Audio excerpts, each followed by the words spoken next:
Welcome, innovators, business owners, entrepreneurs, technology experts, academia, government R&D communities, and other members of the North Carolina innovation ecosystem.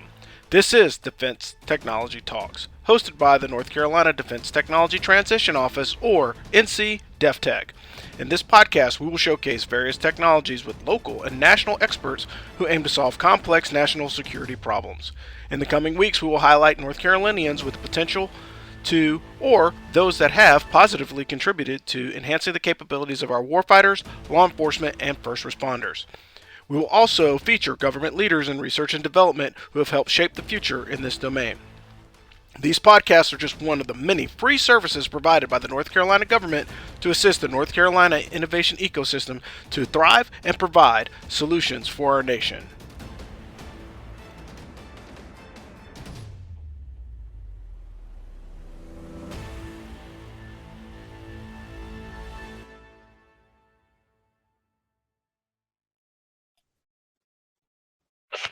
Welcome back, ladies and gentlemen, to this week's Defense Technology Talks Federal Opportunities Updates. Again, we've changed the pattern a little bit, but this is the time of the month where we are going to start talking about federal opportunities. Bob has a lot of stuff to cover, so we're going to start wide and then we're going to work our way down, but definitely interested in providing you with some updates so you know what's going on in the North Carolina innovation ecosystem and how you can best support the Department of Defense. But without further ado, I'll pass it over to Bob. Thanks. All right. If you've been a part of the coffee call, any one of our forums, you've probably seen me do this crosswalk. I'm going to kind of orient you to the image here, and I put this together. I can do this for any one of the agencies, and me and Rob are more than glad to jump on a call with any one of our companies, help you orient to any one of these topics that we're going to discuss, or any one of the agencies that we're highlighting here. I'm going to go ahead and just highlight the. Let me just break down the map real quick. Everything from this level above is looking at the strategic, what's coming out of the Pentagon, the White House, and other federal guidance and guidelines that we're seeing from the strategic level that guides and shapes the entire acquisition process, to include the comptroller's budget. And then, of course, the budget request to Congress. So it's all at the strategic level. When you look at the operational level, what are those modernization priorities? What are the services trying to get after? And then in this case, the Army's trying to get after their 6 top modernization priorities, which is brilliant because they actually nest their cyber topics to these modernization priorities. So when they go and ask for money for these topics, the money is usually there. And of course, we're kind of in that state of flux right now as the fiscal year starts to wind to an end. We'll end up on September 30th. And we're actually 1 month away from that, where those dollars have to be allocated, really programmed, and in most cases spent. That way, the bookkeepers, comptrollers have an opportunity to clean up the residue and get the books down to zero based upon funding cycles and everything else to create that baseline for the following year. But that's a whole nother discussion on programming, budgeting, and execution. So also at the operational level are the modernization strategies, and then getting into some of the topics. Down at the tactical level are how the services get after these topics, what those particular technologies are, and then you can see how they nest with the modernization priorities, how tactical nest with operational, nest with the strategic critical technology areas. And then if you haven't read this, the comptroller's request to Congress for their requirements, it's all based on the critical technology here. So you're going to hear me and Rob mention that quite a bit. Critical and emerging technology list out of the White House, which is again based on where the National Security Council, the president, and then with feedback from the White House, from the Pentagon, as to where the nation's trying to go with the national strategic guidance. So I'm going to go ahead and move through some of these quickly here. When you look at DoD, and it might take a second for this page to pull up, I apologize. Here's the critical technology areas, again, on the DoD SBIR website. So when you think strategic, working your way down to tactical, each DoD component, as already stated, develops their cyber and STIR topics mission-oriented to their programs and modernization priorities, and they generally align with these critical technology areas. It's absolutely key to understand where these requirements come from, what problem they're trying to solve, and then how it nests with service budgets, and then the strategic budgeting that request that goes to Congress in the president's budget every year. These critical technology areas, again, led within Office of the Undersecretary of Defense, Research and Engineering. They're responsible for unifying and advancing these investments. So I'm not going to cover each one of these, but some of the topics, of course, are biotech, quantum, future G, even beyond 5 and 6G, advanced materials, trusted AI and autonomy. And why are we going over these? Because your technology nests and falls within one of these broad technology areas. And then we're going to look at some of the SBIR topics from several agencies that are open right now for you to submit. And we're hoping, our goal is that you'll take away from these discussions the encouragement, the knowledge, the insights to submit, to get your proposals together, submit for these SBIR level phase 1, phase 2, and then consider what your commercialization plan will be, not having the government, of course, as your only customer. We're going to talk a little bit more about this one down the road too. We'll see some successes from the Army.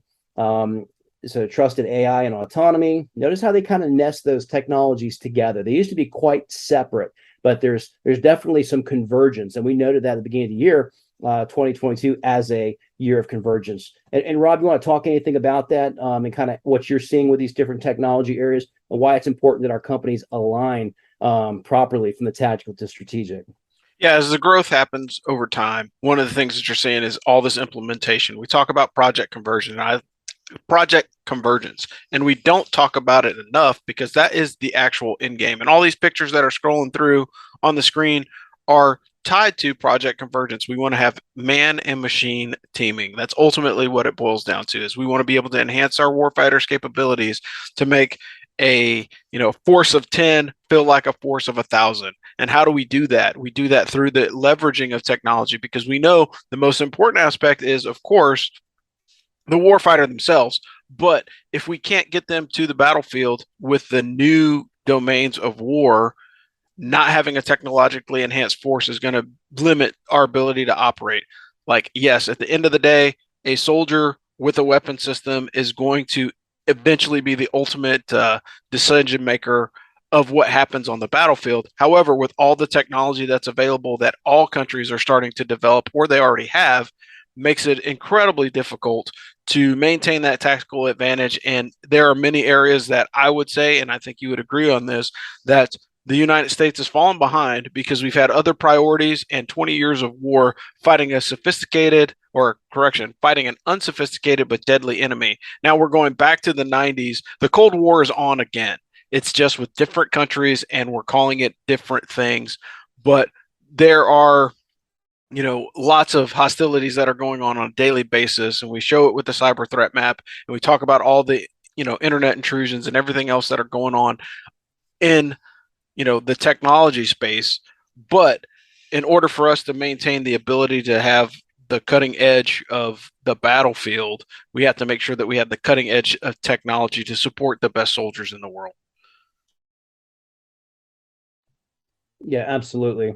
And each week we look at how we can leverage rapid contract mechanisms to advance these technologies through the SBIR processes, what the state matching funds are here in North Carolina with the One North Carolina Small Business Fund. And our goal in DEFTECH, it's in the name, Defense Technology Transition Office, is to transition these technologies, your technologies, into warfighting capabilities.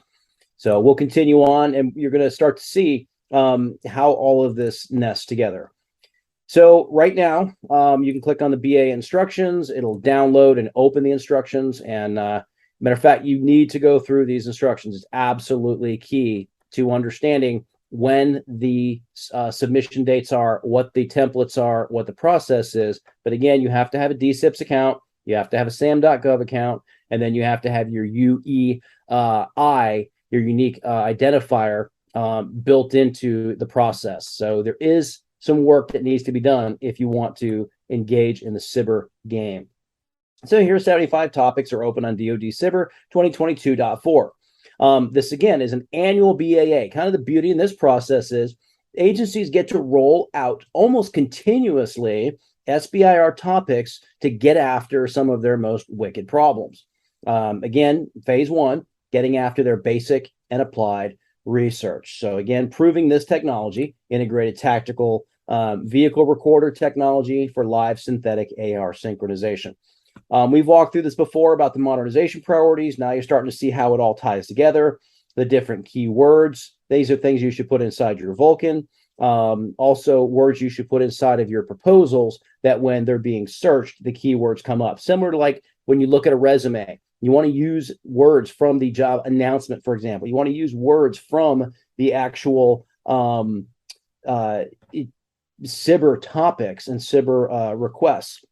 So again, here it talks about a tactical black box for capturing training data. If you're in this space, you're in the AI space. If you're in the data space, but you're not in the AI and ML space, you may want to link up and find an AI company that you can work with in order to link your data synchronization, structuring of unstructured data to make sense with a company that does artificial intelligence integration also with the VR and AR for augmented reality. And Rob, you want to talk about that just real quick? Maybe some of the importance of companies working together and how we're already seeing convergence in the very topics themselves, how companies can kind of work together to create a more holistic solution.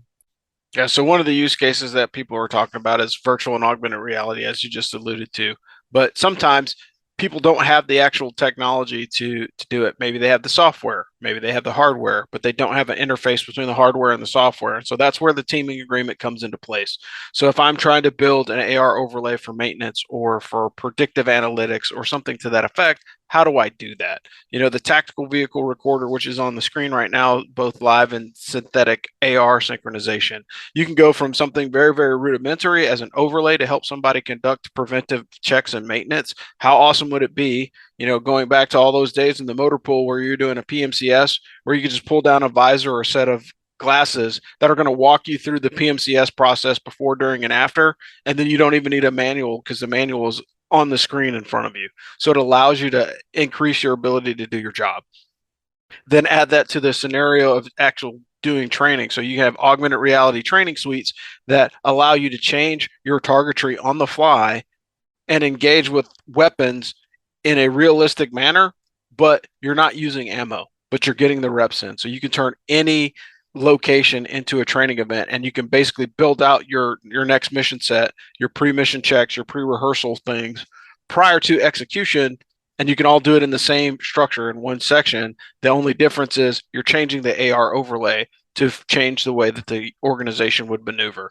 I mean, you kind of see it in some of the even modern film kind of picks up on this, and I'll go this way for a little bit, but talk about augmented and virtual reality. There's an AR overlay. If you've seen Top Gun Maverick, that's a great example of using an AR overlay to assist people on a training mission. So they're flying through the desert and the mountains, but they couldn't replicate the terrain because they were doing a pre-mission rehearsal for a foreign country. So they actually built an AR overlay that allowed them to train on all the maneuvers that they would have to execute to successfully accomplish their mission without being in the country that they have to execute their mission in. And you can do that. If you could do it with a jet, you can do it with a person, because the rate of movement is a lot slower with people than it is for platforms.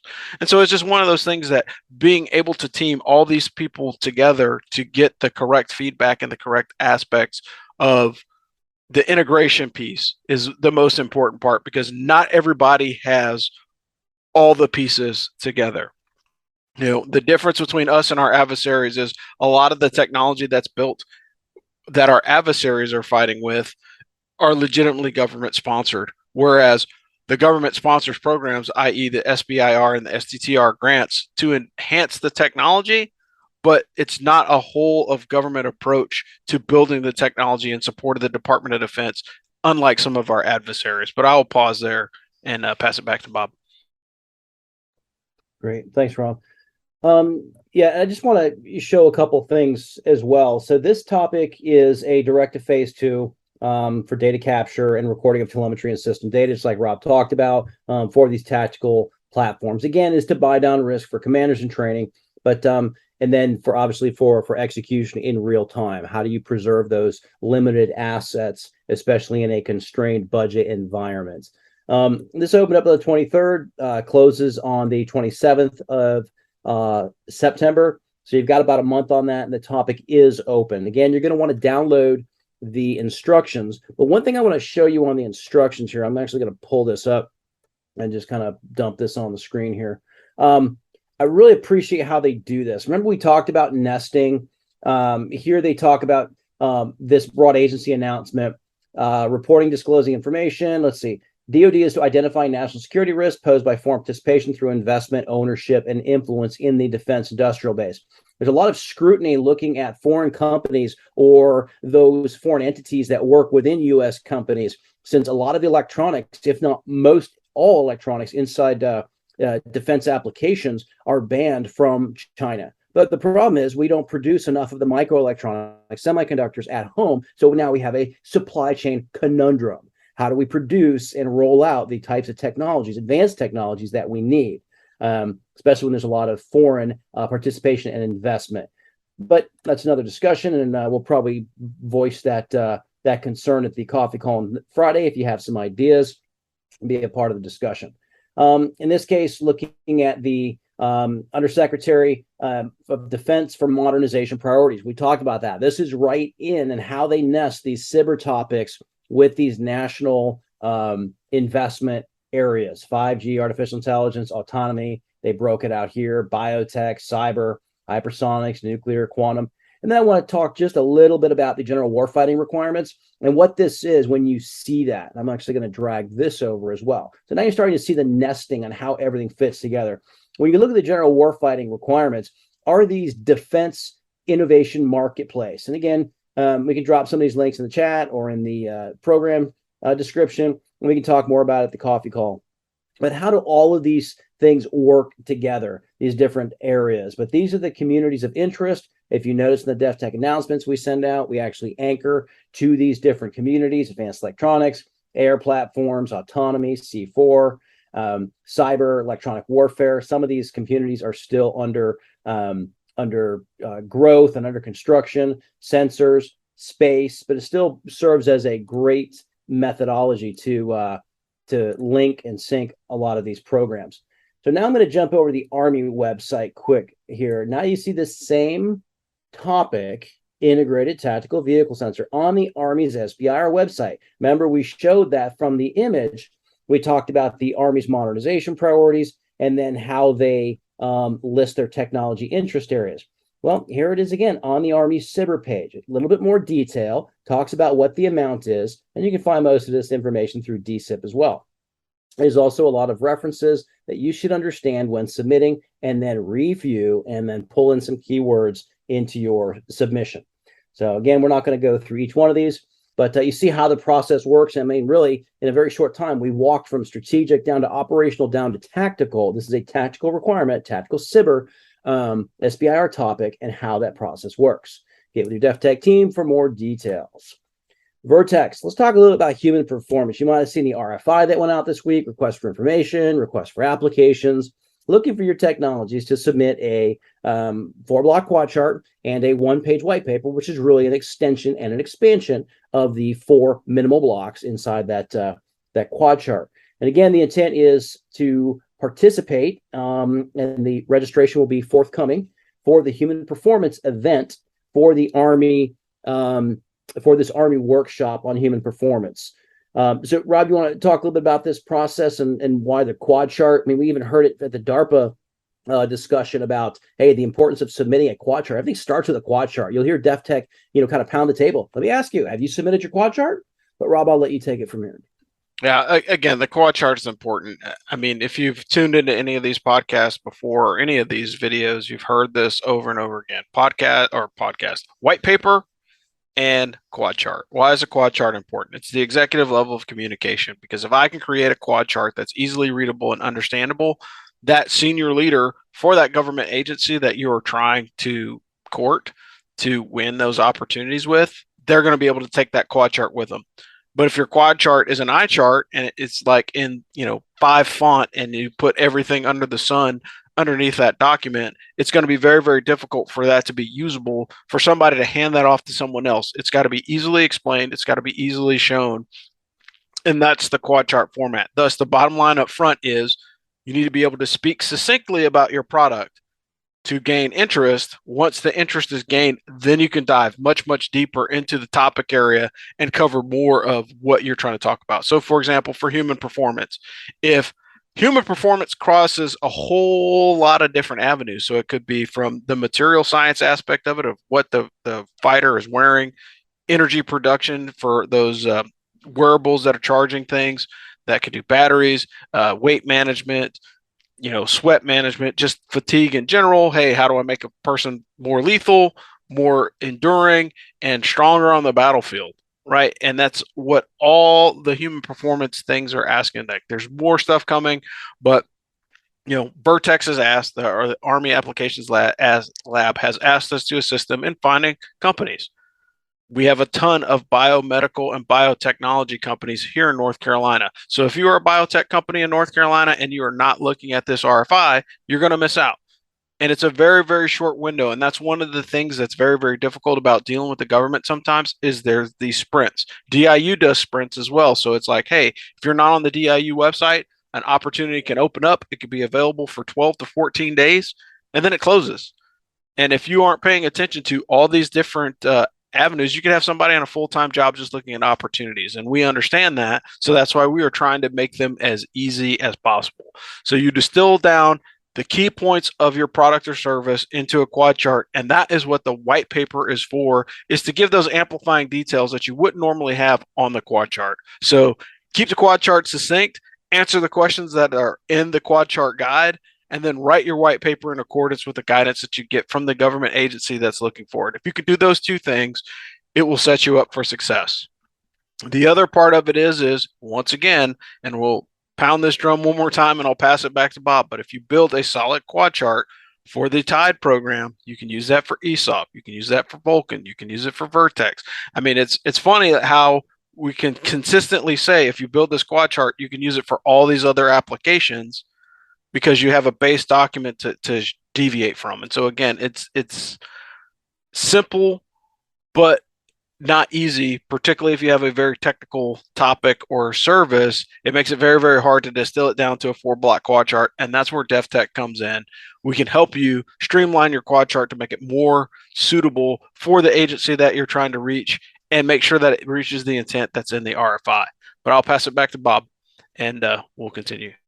Great. Yeah, I'll start to wrap up, Rob. But on that point, I think the more technical your discovery, your innovation, your research is, the more important it is that you are able to distill it down into a way that defense offices can digest it. And then again, it's all centered on a problem. What problem are you solving? What technology area are you in? Like we talked about nesting, and then also what the problem, and then what is a dual use application? So when you look at the Army, here's their SBIR website. It talks through the process: phase 1, phase 2, phase 3, white paper phase 1, prototype phase 2, and then the commercialization and transition in the phase 3. And then here's some of those technology areas that the Army's interested in. Cyber electronic warfare, starting to sound familiar, right? You're seeing the pattern, why it's nested with their modernization priorities, nested with the National Critically Emerging Technologies list. It's nested with the defense budget, the comptroller's budget request to Congress. So it all nests. So hopefully you're starting to see kind of the pieces come together here, the importance of submitting to these topics and building out your quad chart. If you haven't viewed the DARPA webinar from last week, you're definitely going to want to give that a good listen. I mean, I'll give you one key takeaway that I thought was important. I'll ask Rob for his key takeaway, and then we'll start to wrap up here with these last couple of Army topics. My biggest takeaway really was, the importance of the quad chart, and then yes, submit to DARPA for your initial SBI. If you've never done business with the government, DARPA is a great entry point. And they've got a great program to assist you with that, and a small business program office. And we actually did some deep dives. Go back in the podcast list here and find the one on DARPA. DARPA webinars there, and the information. We can share the slides with you, but you'll also get that podcast deep dive. So, Rob, you want to give maybe a quick takeaway as we start to wrap up here? Yeah, the big takeaway from the DARPA webinar is the program managers. Your program managers are your second point of entry. So if you are trying to get your quad chart looked at, DEFTECH can help you, get it to what we think would be the correct answer. But guess what? If you go to the DARPA website, all the program managers are available. Reach out and contact them.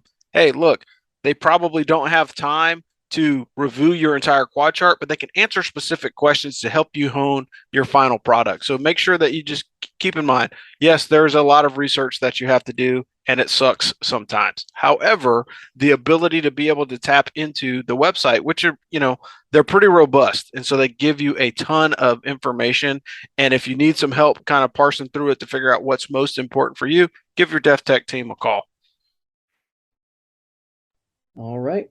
So again, we'll finish up with these open topics. You want to check these topics. Integrated, we already talked about this. Lightweight reconfigurable UH-60 floor or Blackhawk floor. We've actually got a company who produces such a technology and advanced materials and manufacturing. And wearable technologies, North Carolina Center for Optimizing Military Performance, working with the Assist Center in NC State. I anticipate some tremendous submissions for this SBIR, and I wish you the best on that. And just a good news story, Army awarded $6.5 million to small businesses to develop technologies in network electronic warfare, and artificial intelligence, machine learning. Again, convergence of technologies all working together synergistically to provide a capability for the U.S. Army. Companies are winning. There are companies in not on this particular list, but North Carolina companies are winning, and we highlight those once a month. And if you haven't heard the interview with Jamie Roseborough, you want to go back and listen to that, because Jamie provides some good nuggets and some good motivation for you to participate in the federal marketplace. So that's all we got for this week. Fast and furious, a lot happening, and that's why you got to tune in and keep up. Join the coffee call on Friday, and we'll continue the conversation. Rob, back to you to close us out. Yeah, thanks everybody for tuning in to another Defense Technology Talks. This has been your Federal Opportunities Update. Again, we are coming at you fast and furious, but at the end of the day, it's all about you making the decision to submit. And that's what we're trying to do. We're trying to encourage you to submit as early and as often as possible, because you never know when you're going to win. And the time that you don't might be the time that you could have potentially won the whole thing. So you just have to remember to stick with the fight and continue to press on, because there's lots of opportunities out there. And again, if you don't have a capability that's nested within your organization, take advantage of the North Carolina innovation ecosystem, ask the questions, find some teaming partners, and win these opportunities. There's tons of people out there. There's tons of people that are looking for help, and there's people that need your assistance, because national defense is still one of the most important priorities that we can ever undertake as a community of interest. I will pause there, and we will talk to you guys next week. Thanks. Thanks for listening to this week's episode of Defense Technology Talks, hosted by the North Carolina Defense Technology Transition Office, or DEFTECH. The views expressed in this broadcast are solely those of the individual contributors. As indicated, DEFTECH does not take responsibility for those statements or opinions and accepts no responsibility or liability for any inaccuracy or omissions reported during this program. The content and interviews are fair use for instructional purposes and to build awareness for the North Carolina innovation ecosystem. The full version of this presentation has been uploaded to our Mobilize platform. Mobilize is just another free service provided to you to access more national security and business collaboration opportunities. You can sign up for more information at deftech.nc.gov. Join us soon for the next podcast coming to a platform near you. DEFTECH is a subsidiary of the North Carolina Military Business Center and receives its support from Fayetteville Technical Community College.